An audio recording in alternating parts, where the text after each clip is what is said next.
Buenas tardes, everyone.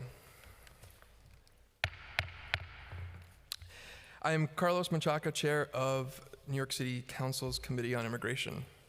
And today, the Committee on Immigration will be hearing a package of legislation drafted in response to the federal administration's new rule regarding inadmissibility on public charge grounds. Commissioner Bita Mustafi. We have Administrator Grace Bonilla, HRA, and then Chris Keeley, New York City Health and Hospitals. If you please come on up. Thank you to Chair Menchaca and members of the Committee on Immigration. My name is Bita Mustafi. Turning now to the final rule itself, the term public charge is used in immigration law to deny admission or green card to someone based on their likelihood to depend on the government for support in the future.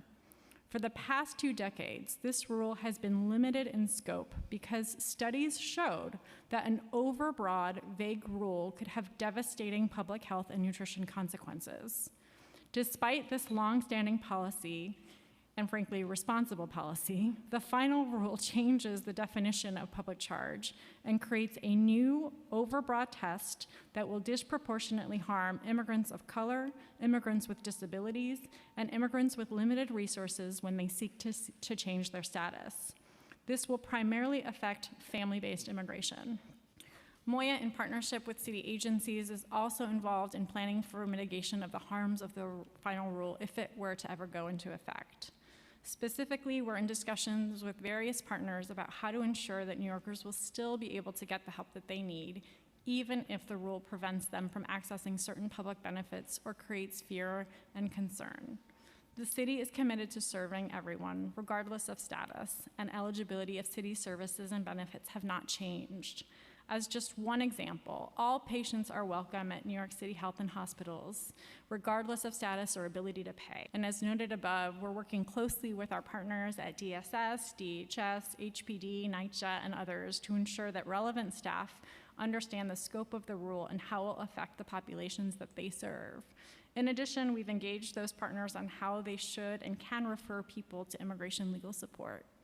Relatedly, we're developing information to be shared with DOE in multiple languages in order to inform parents and families about the public charge final rule and how to seek legal assistance to understand how the rule may or may not affect them. Good afternoon.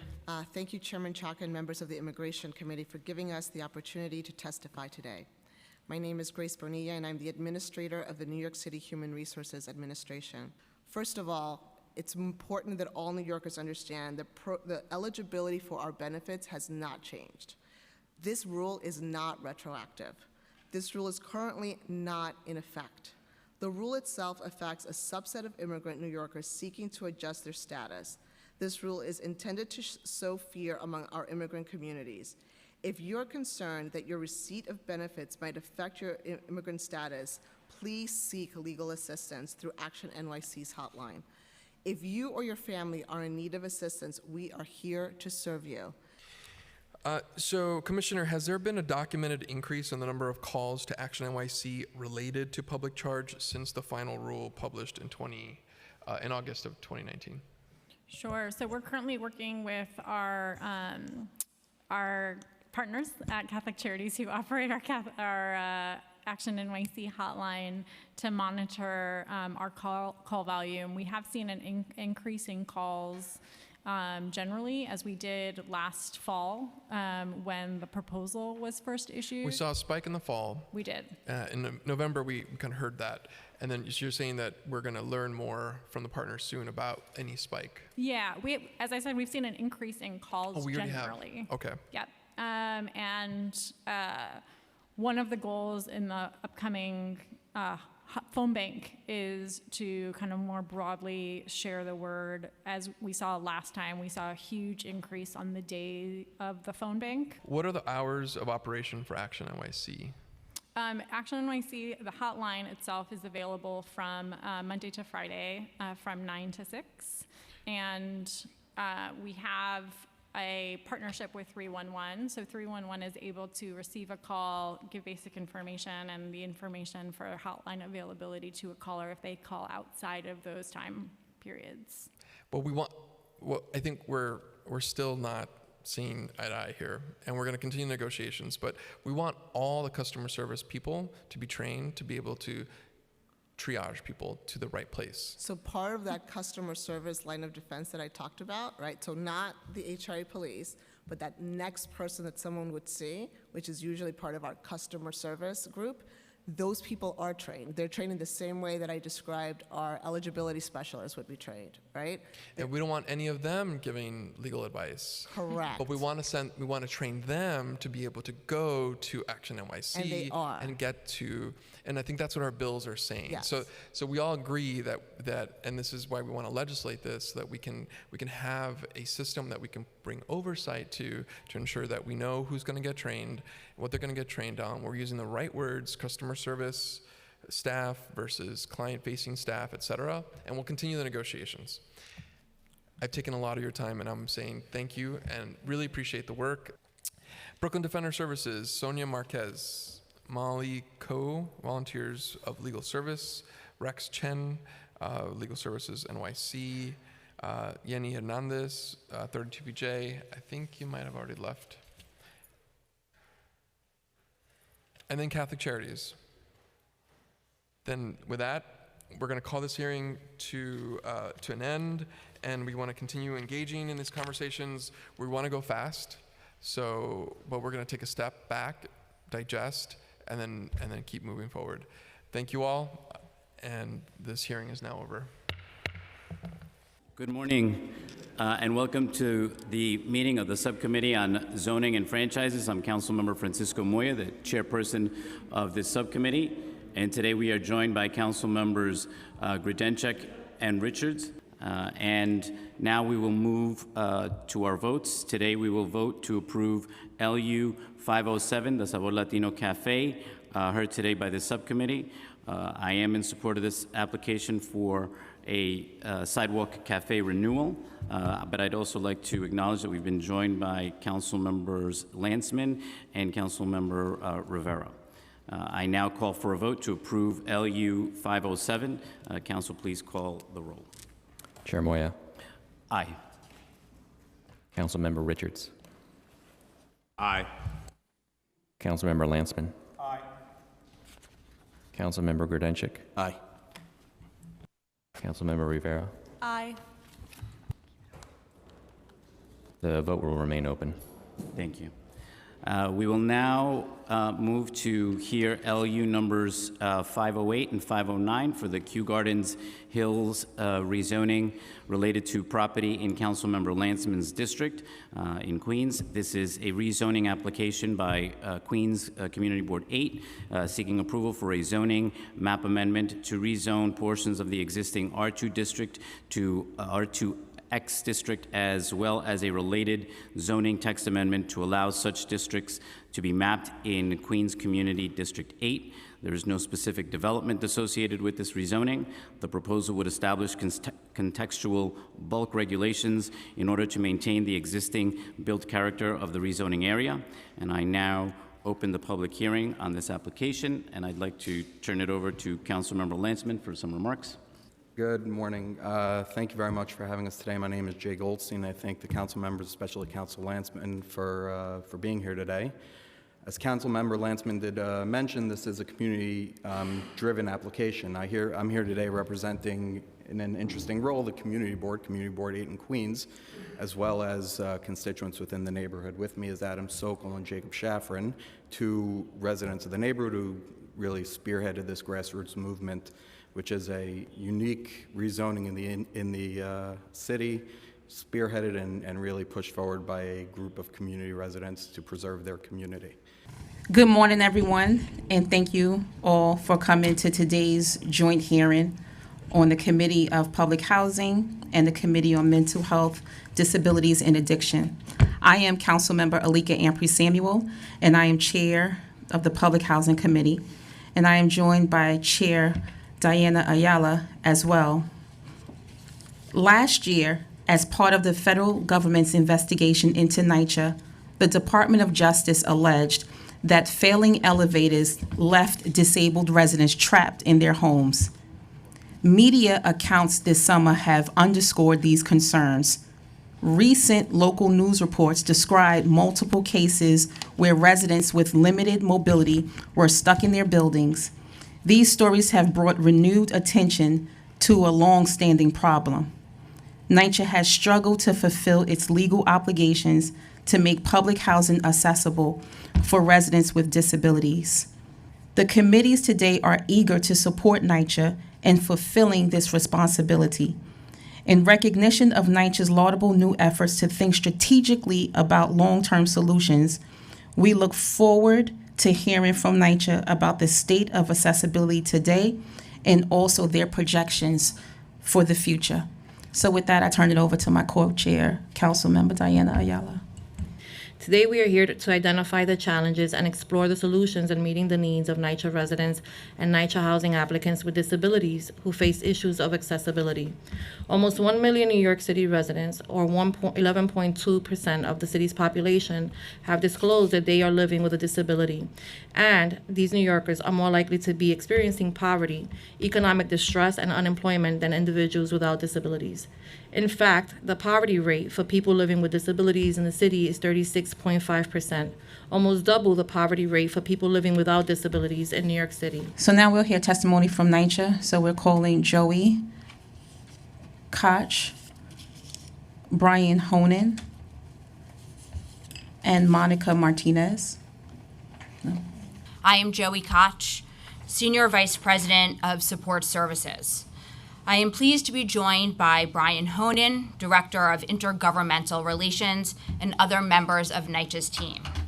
Thank you for this opportunity to discuss our efforts to assist residents with accessibility needs, including our work to improve elevator service. Guided by the new architectural standards, in the past 2 years, we have invested over $8 million in accessibility and age-friendly improvements, including new ramps at 40 developments.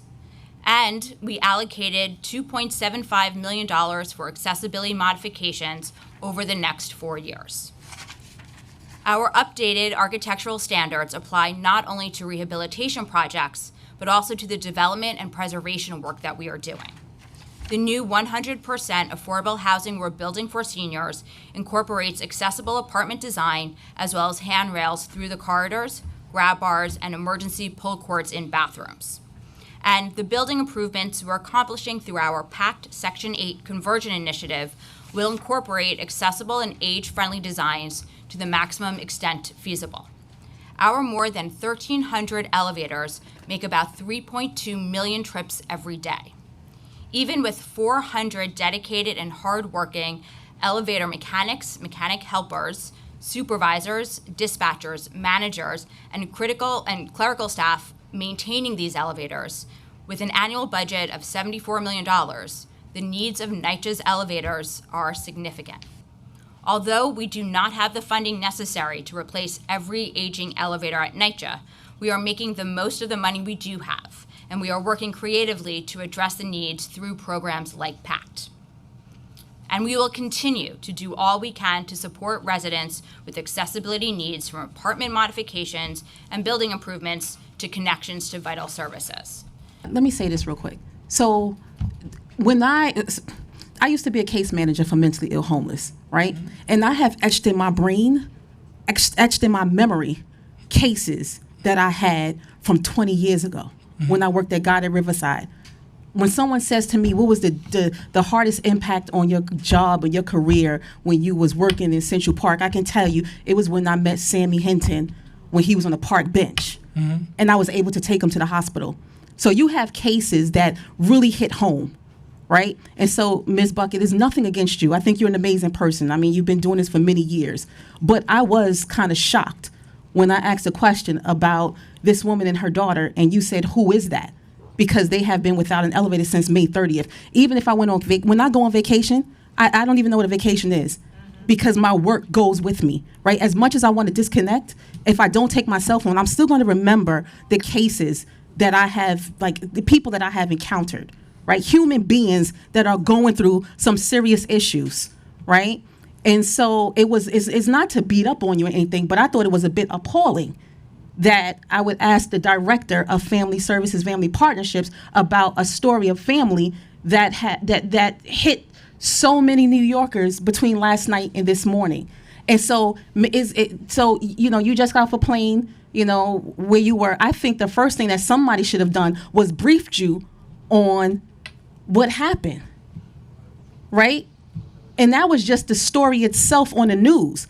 But the fact that this family has been without an elevator since May 30th, that has nothing to do with the media, right? That has all to do with how you are working and engaging with the residents in New York City housing, some of the most vulnerable people in society, right? And so can you speak to that? Because, right, like, this is, like I'm kind of feeling awkward anyway asking this question to you because I'm shocked.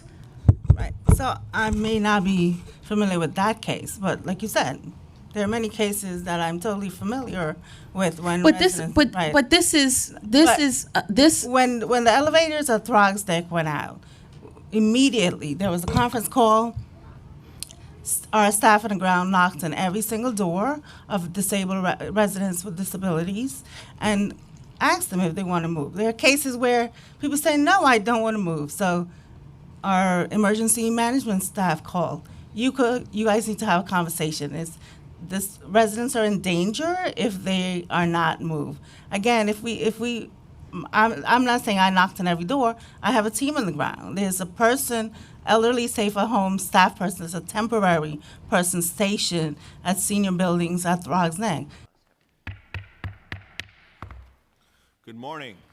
My name is Rafael Espinal. I am the chair of the Committee on Consumer Affairs and Business Licensing. Thank you for attending today's hearing on Con Edison's outages that affected the city this summer. I'd like to acknowledge my colleagues, City Council Speaker Corey Johnson, Chair of the Environmental Protection Committee, Councilmember Constantinides, and Chair of the Waterfronts and Resiliency Committee, Councilmember Brannon. We're also joined by my colleagues from the Consumer Affairs Committee. We have Councilmember Koo, we have Councilmember Chin, Councilmember Lander. With that said, today our three committees will be hearing directly from Con Edison on why the city faced so many outages. To begin our hearing, I'd like to hand it over to Speaker Johnson to give the opening remarks. Thank you, Chair Espinal. Thank you to Chairs Brannon and Constantinides and all the members that are here today. And thank you, Con Edison, for joining us.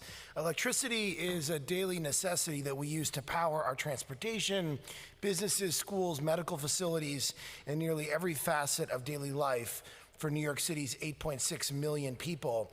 When the power goes out in New York City, it not only causes severe economic hardship and tens of millions of dollars in losses, it can literally cost lives. July 2019 was the hottest month ever recorded in human history. Because of climate change, temperatures have been rising more rapidly over the past century, and New York City is expected to experience more frequent and longer-lasting heat waves. By 2050, the frequency of heat waves is expected to triple. Because of the urban heat island effect, which makes urban areas much hotter than surrounding non-urban areas, average city temperatures can be 1.8 to 5.4 degrees hotter during the day and 22 degrees hotter at night. New Yorkers depend on a reliable source of electricity. When the electrical system fails, that puts everyone in the city at significant risk of heat-related illnesses, including dehydration, heat exhaustion, and heat stroke. Coastal flooding exacerbated by climate change will also put significant pressure on the grid. We saw this during Superstorm Sandy. 5 major electrical transmission substations in the city were flooded during Sandy and shut down, and 1/3 of the city's electric generating capacity was temporarily lost. By the 2050s, 97% of the city's current power generation will be located within the 100-year floodplain. With that said, the first panel that's up, we have Kyle Kimball from Con Edison, Stephen Parisi from Con Edison, David DeSanti from Con Edison. May you all please raise your right hand to take an oath. Good morning. Thank you, Mr. Speaker, Chairman Constantinides, Brannon, Espinal, and members of the City Council for the opportunity to discuss the customer outages associated with the July heat wave and the West 65th Street substation. My name is David DeSanti. I'm Con Edison's Vice President of Brooklyn Queens Electric Operations. I am joined by Stephen Parisi, Vice President of Central Engineering, and Kyle Kimball, the Vice President of Government, Regional, and Community Affairs. Our comments will focus on what caused these two events, our response, and the actions we are taking to further enhance the reliability of our electric grid. Our decision to preemptively interrupt customers was correct for several reasons. The analysis by our engineers and operators made it clear that if we took no action, additional equipment was going to fail. It would have taken longer to repair and more extensive and resulted in more extensive damage, meaning customers would have been without power for longer. Our action also prevented more widespread impact, as service interruptions would have reached an additional 99,000 customers in Crown Heights, Prospect Heights, Prospect Lefferts Gardens, Prospect Park South, and Flatbush. Con Ed has been reporting increased dividends for shareholders for the last 45 years consecutively. How is it possible with all the money needed? How is that possible with all of the money that's needed on an aging infrastructure grid? So the money we direct, in fact, the rate increase we're asking for is not money to put in our pockets. It's money to invest in the system. And we work with the Public Service Commission and other stakeholders on a plan, an investment plan, so that we can effectively provide resilient, reliable. But you already have plenty of money. You're giving big dividends to your shareholders year after year. You're the only. We've provided modest increases in dividends to keep our modest increases in dividends to keep our stock attractive in the marketplace. We fund our utility through stock and borrowing, and that's about a 50-50 split. The borrowing that we need to execute the capital plan, all that borrowing, the interest rates does go into rates, and the dividends we pay to the equity market is to maintain that funding. My name is Anel Hernandez. I'm the Associate Director of the New York City Environmental Justice Alliance. We are a citywide membership network linking grassroots organizations from low-income neighborhoods and communities of color in their struggle for environmental justice. Hello, my name is Lee Zishi. I am an organizer with Sane Energy Project. I am also a documentary filmmaker who has worked with communities that have been impacted by frack gas infrastructure for about 6 years. I thank the City Council so much for being here and listening to us today, and I wish Con Ed would have stayed and done the same. It seems like most of them left after they testified, but as I will kind of address in my testimony, that's kind of been the par for the course for us dealing with Con Ed. The Con Ed blackouts during the heat wave and following heavy storms expose the scary truth that our energy infrastructure here in New York is not prepared for climate change. But what's even more terrifying is that Con Ed wants to continue to build out frack gas infrastructure that will only make climate change even worse. In their current rate case, Con Ed is proposing to spend $200 million of our ratepayer dollars to expand frack gas pipelines in Manhattan and Queens, $191 million to expand 7 miles of pipeline in the Bronx, and $64 million of our ratepayer dollars to extend the life of an LNG facility in Astoria. That also does not include the money that they're spending to replace leaking pipelines, and very often they're using that as an excuse to actually expand pipelines, which overall will increase emissions when the full life cycle of gas is taken into account, not diminish them, like they testified today. My name is Gustavo. I'm with the New York City Democratic Socialists of America. Con Edison's blackouts in July coincided with a heat wave and extreme weather during the hottest month in recorded human history. Look at the devastation wrought this week by Hurricane Dorian, the 5th Category 5 hurricane in the Atlantic in the last 4 years. And it's not hard to see that climate change will be the defining social and economic issue of the next several decades. More and more voters are seeing this too. In April 2019, a CNN poll found climate change to be the top issue for registered Democrats. 82% of registered voters who identified as Democrats or Democratic-leaning independents listed climate change as a very important top priority they'd like to see get the focus of a presidential debate.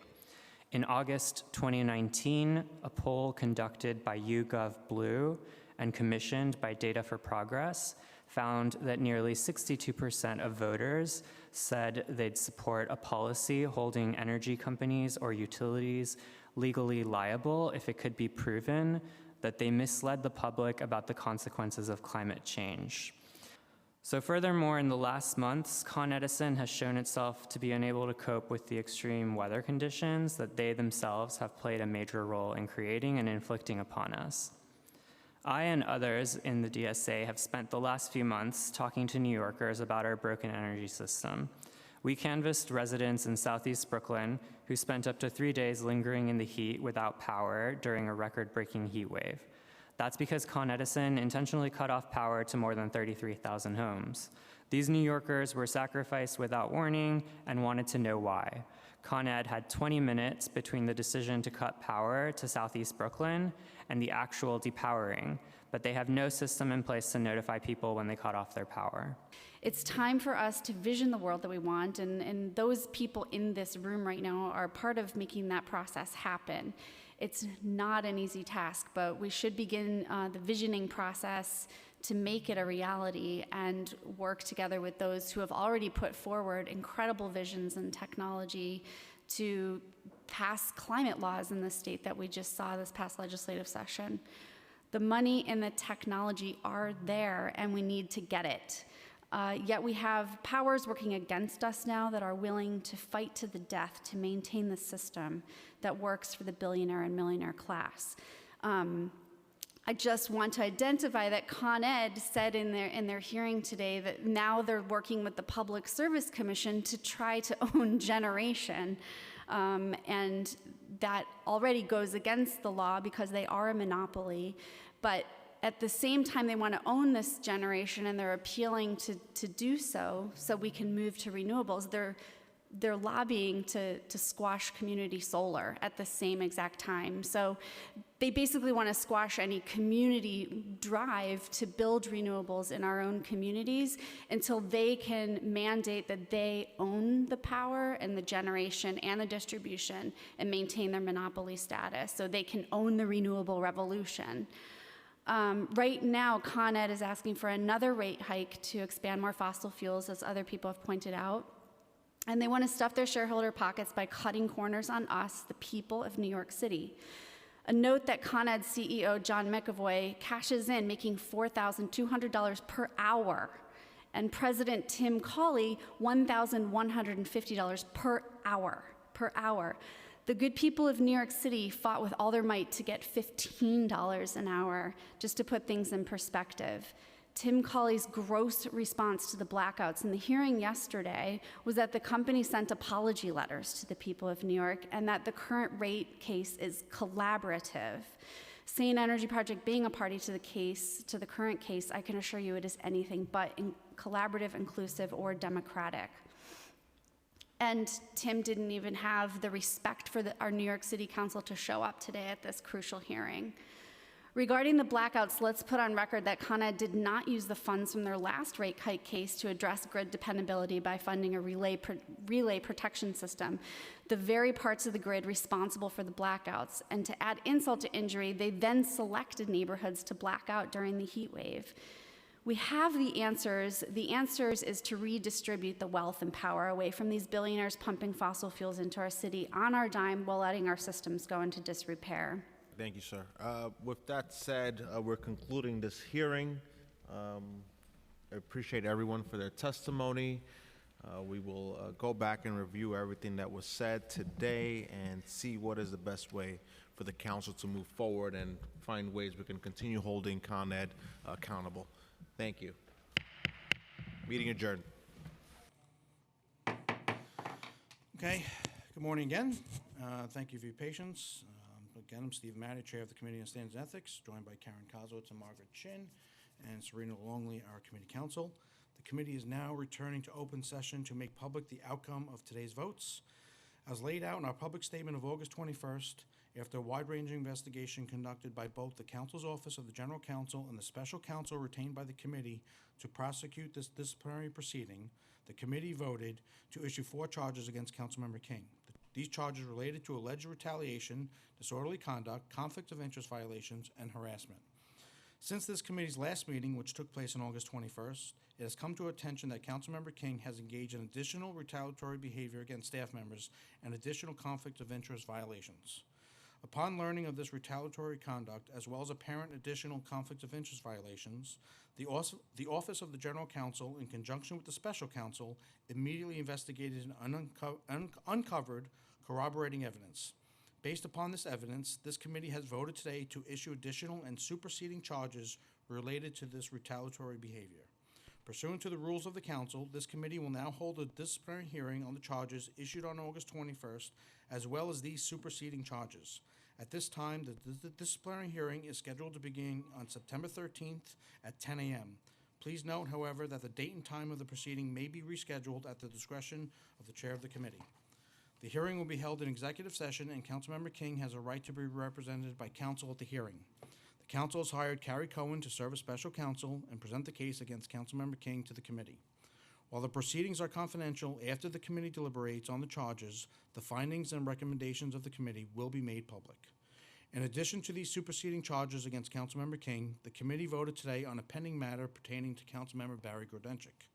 On February 12, 2019, this committee voted to open a matter into allegations that Councilmember Grodenchik had violated the council's policy against harassment and discrimination.